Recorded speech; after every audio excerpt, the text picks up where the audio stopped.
Que a graça e a paz do nosso Senhor Jesus Cristo esteja sempre presente em sua vida. Eu sou o evangelista e professor Márcio Mainardes. Aqui estou para mais uma pré-aula da EBD, segundo trimestre das lições bíblicas da CPAD no ano de 2023. Nós estamos estudando relacionamentos em família, superando desafios e problemas com exemplos da Palavra de Deus. O título da nossa aula de hoje é o relacionamento entre nora e sogra. O nosso texto áureo está no livro de Ruth, o capítulo de número 1 e o versículo 16, que diz assim: Disse, porém, Ruth, não me instes para que te deixe e me afaste de ti, porque onde quer que tu fores, irei eu, e aonde quer que pousares à noite, ali pousarei eu. O teu povo é o meu povo, e o teu Deus é o meu Deus. A verdade prática da nossa lição diz que a fé cristã exalta o amor familiar e, mais especificamente, o respeito e a honra entre nora e sogra, bem como genro e sogro. A leitura bíblica em classe, o texto que será trabalhado na sua aula está no livro de Ruth, o capítulo 1, versículos 1 ao 5, versículo 8 e também versículos 12 ao 14. Lembrando que, como sempre nós recomendamos aqui, você deve ler todo o capítulo. E aqui nesta aula, mais especificamente, o livro de Ruth é bem curto, apenas 4 capítulos. É preciso que você tenha um panorama geral para que se compreenda aí essa história tão bela que nós estaremos estudando nesta aula. Muito bem, se você não é inscrito nesse canal, inscreva-se, deixe o seu like, deixe o seu comentário, ore por nós. Na medida do possível, a gente vai respondendo aí os comentários dos irmãos. A quebra nos relacionamentos familiares é um meio utilizado pelo inimigo para destruir as famílias. É por isso que nós estamos, durante todo esse trimestre, estudando a respeito dos relacionamentos em família, porque o ser humano, como nós aprendemos na pré-aula de número 1, ele é um ser relacional. Deus é um ser relacional e criou filhos que também são seres relacionais, precisam ter esse relacionamento na igreja, no ambiente de trabalho. Neste caso, especificamente, que nós estamos estudando, é dentro da família. E quando há quebra nos relacionamentos familiares, aí é uma porta aberta para que o inimigo possa iniciar ali um processo de destruição na família. Então, qualquer brecha que seja aberta pode ser um laço que pode, lá na frente, trazer trágicas consequências. Então, qualquer tipo de relacionamento que seja quebrado é uma porta aberta para Satanás, seja entre esposo e esposa, seja entre pai e filho, mãe e filhos, não importa. Até mesmo na família aí, não somente na família nuclear, mas na família extensa, como nós já aprendemos, podem haver problemas. No caso de hoje, nós estamos falando entre nora e sogra, genro e sogro. Aqui nesta aula de hoje, nós veremos laços familiares muito fortes, tão fortes que nem a morte, a geografia, os costumes ou a cultura puderam separar. Vamos analisar aqui rapidamente os versículos, alguns versículos que compõem esta história tão bela. Primeiro, olhando para a nossa leitura bíblica em classe, nós vemos ali, o primeiro versículo diz que sucedeu nos dias em que os juízes julgavam. É desnecessário eu parar aqui para explicar a questão do tempo dos juízes, porque em aulas anteriores nós já fizemos isso. O tempo dos juízes um período de 350 a 400 anos, ali após a morte de Josué e vai até os dias de Samuel. É um tempo de crise, instabilidade econômica, política e religiosa. Então, tudo que você leu ali no livro dos Juízes resume esse período de muita crise econômica, política e religiosa. E diz o texto aqui que havia fome, houve fome na terra. A fome aqui é consequência dos pecados que os israelitas cometeram. Então, eles clamavam a Deus, Deus os livrava através de juízes, mas eles voltavam a praticar os mesmos pecados. Era um círculo vicioso.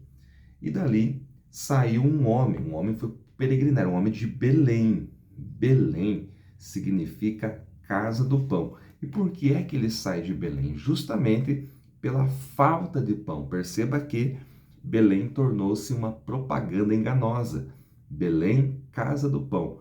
Mas um homem com a sua família vai sair de Belém e com certeza outras famílias, várias famílias saíram de Belém também por causa da fome. Fome na casa do pão. E para onde ele foi? Ele foi justamente para Moabe.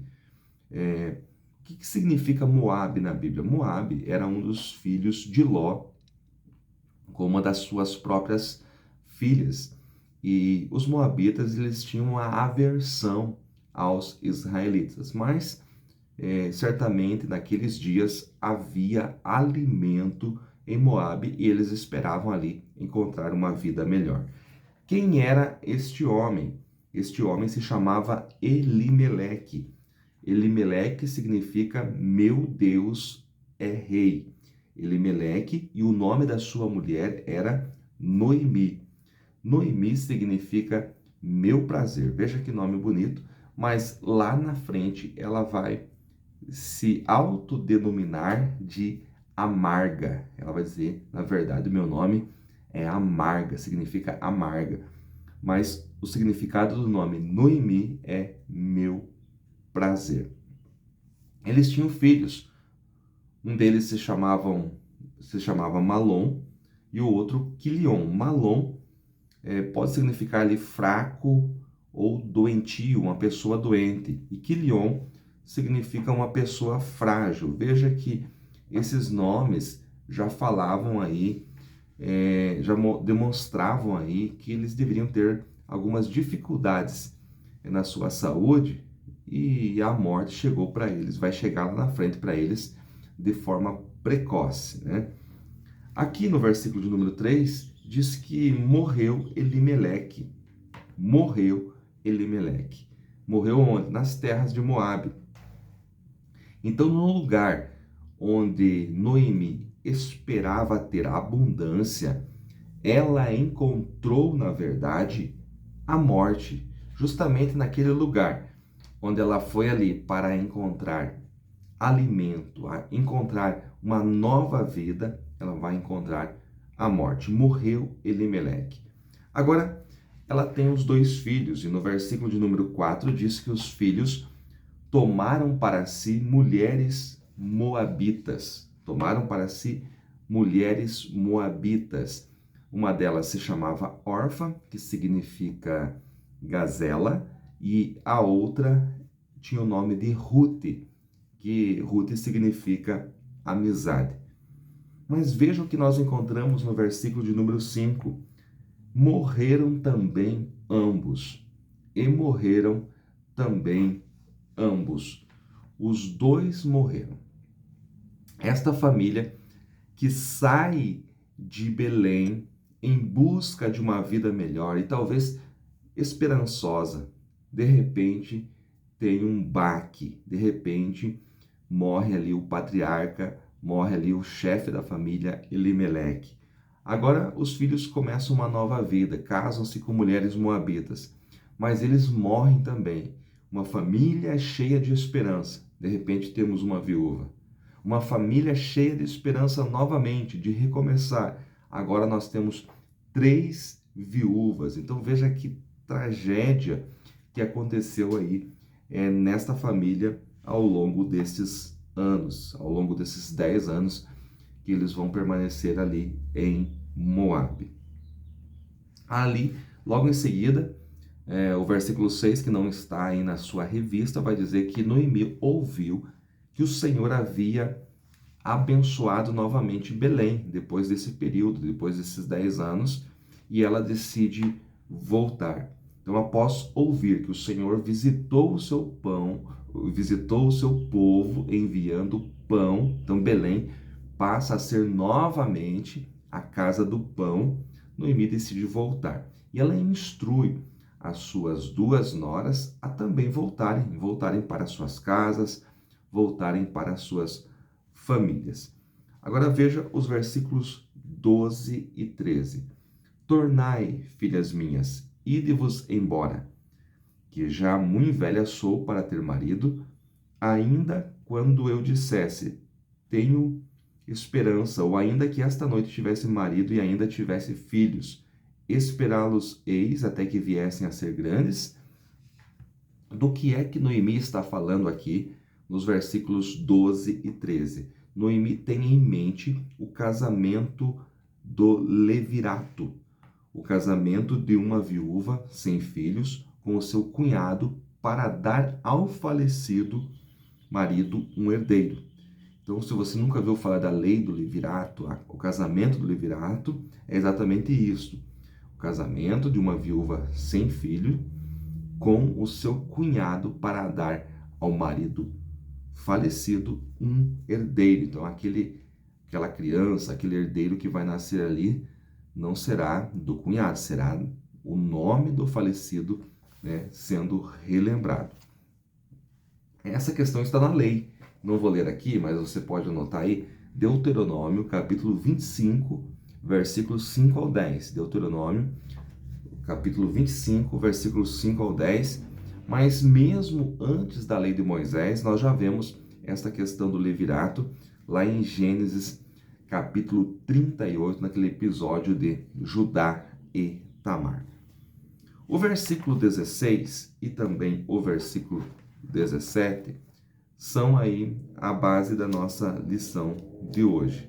Agora, é interessante, eu não sei se você já percebeu, que o versículo 16, principalmente, ele é citado às vezes, até mesmo em cerimônias de casamento, em hinos que remetem ao casamento, mas é a nora falando para a sua sogra. O versículo 16 é o texto áureo que nós já lemos, e o versículo 17 diz, ela diz, Ruth, para Noemi, sua sogra, onde morreres, eu morrerei, e ali serei sepultada.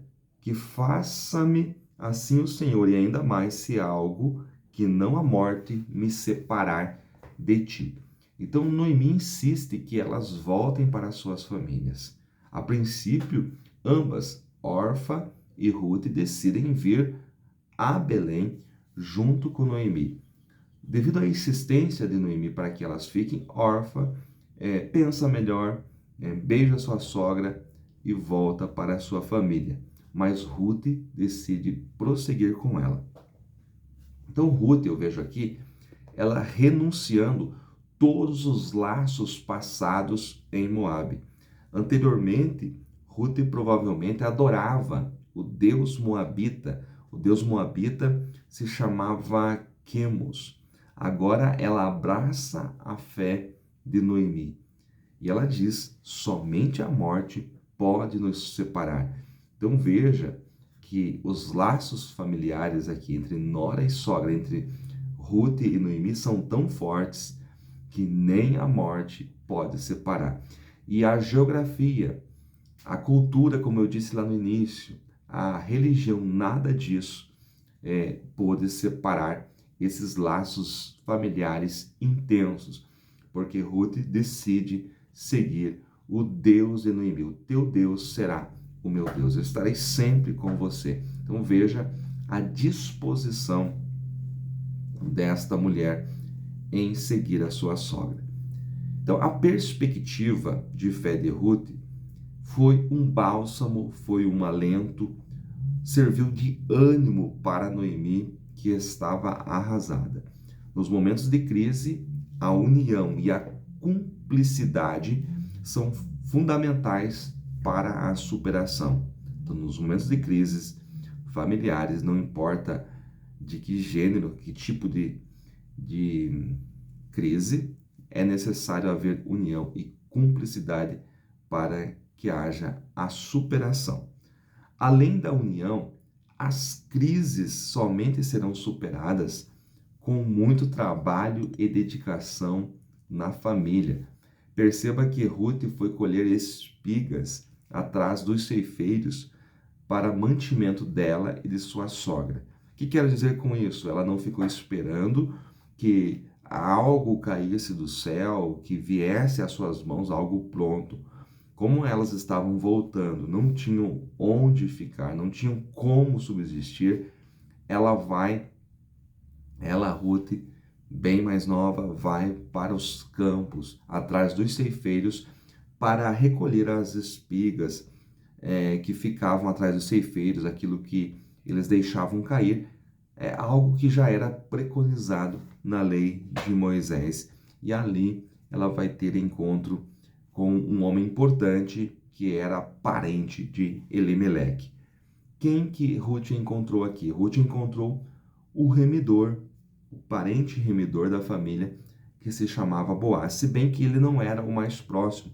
Havia outro mais próximo que ele, e Boaz, sendo um homem reto, justo, ele vai até a porta da cidade, onde ficavam ali os juízes, e anuncia, relata aquilo que estava acontecendo, chama aquele homem que era o remidor mais próximo, mas ele não quis, não pôde fazer o resgate, então Boaz assumiu isso. Boaz, ele é um tipo de Cristo, nosso Redentor.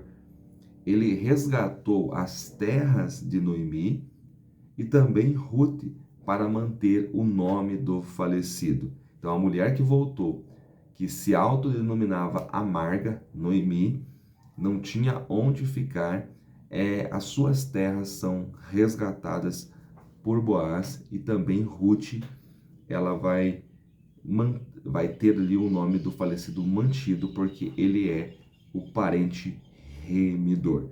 Como tipo de Cristo, Boaz aqui aparece como tipo de Cristo que nos resgatou aquilo que nós havíamos perdido. Perdemos a nossa herança.